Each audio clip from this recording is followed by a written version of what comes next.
Itong video na ito ay hindi para sa mga takusa ha. Doon lamang ito sa mga tigasin na katulad ko. Tingnan mo naman, tigasin yan. Kung hindi ka tigasin, huwag na ka manood. Ayan. Kung takot ka sa asawa, huwag ka na manood. Kailangan tigasin tayo. Ayan, tingnan mo naman, napakatigasin ko naman.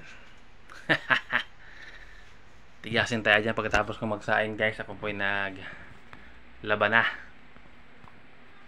Kasi baka tayo ay ma-off the side ako lambo ng misis.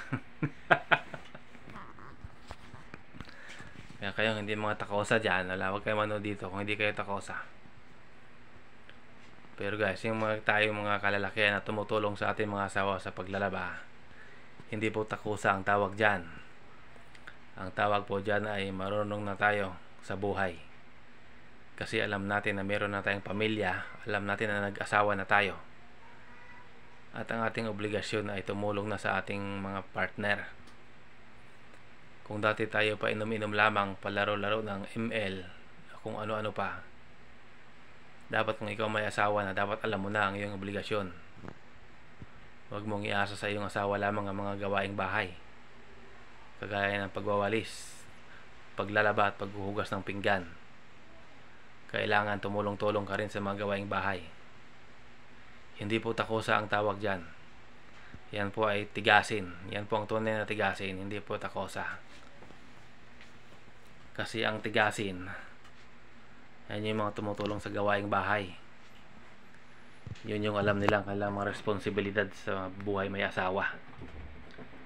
Hindi yung kagaya ng ibang mga lalaki na hindi tumutulong sa gawaing bahay. Minuuna pa ang laro, kaibigan at inom. Yan sila ang tunay na takusa, hindi tayo mga naglalaba.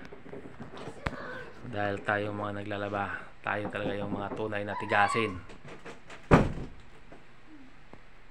Tigasin tayo dahil tumutulong tayo sa mga gawaing bahay. Tigasin tayo dahil alam natin ang ating obligasyon bilang padre di pamilya.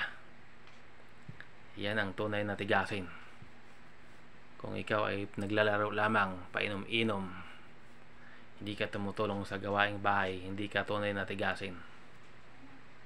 Ikaw ay isang walang kwentang asawa kung ganon ka. Kung akala mo ang pagiging tigasin ay yung hinahayaan ng asawa na maglaba, magluto, maglinis ng bahay, hindi po yun ang tunay na tigasin. Ikaw po ay isang tunay na walang kwenta. Kaya kung gusto mong maging tigasin ka, tumulong ka na maglaba, magluto at maglinis ng bahay.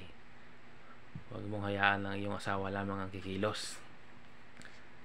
Yan ang tunay na tigasin guys. Yan ang bagong simbolo ng tigasin, mga naglalaba. Laba pa more. Tigasin pa kayo dyan ha. Kung tigasin kayo, may karapatan kayong panoorin ng ating video dahil iyon ay tunay na tigasin. Tingnan mo na